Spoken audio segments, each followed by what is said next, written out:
Hello दोस्तों, नमस्ते, प्रणाम, जय श्री कृष्णा, राधे राधे। हमरा यूट्यूब चैनल पे रउआ सबके स्वागत बा। रउआ सबके बीच में एगो बहुत ही प्यारा छठ पूजा पर गीत लेके आयल बनी। ई गीत आप सब सुनी जा और कमेंट के माध्यम से हमके बताई जा कि ई हमार गीत आप सबके कैसन लागल। अगर हमार गीत आप सबके पसंद आवता तो ज़्यादा से ज़्यादा शेयर करी जा।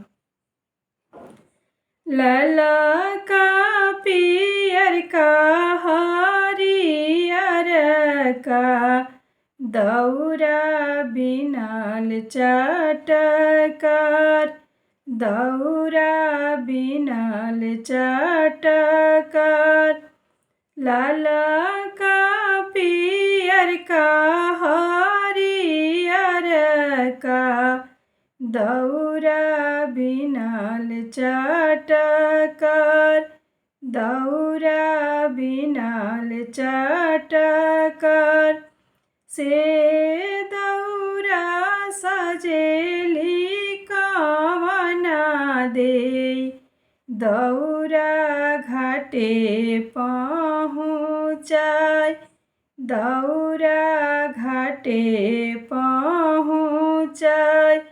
से दौरा सजेली कवना दे, दौरा घाटे पहुँचाय, दौरा घाटे पहुँचाय।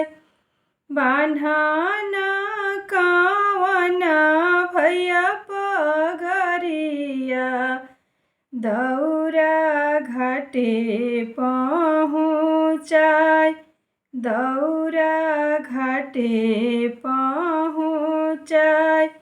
बान्हना कवना भैया पगरिया, दौरा घाटे पहुँचाय, दौरा घाटे पहुँचाय। लाला का पियर का हरियर का दौरा बिनाल चटकर, दौरा बिनाल चटकर, दौरा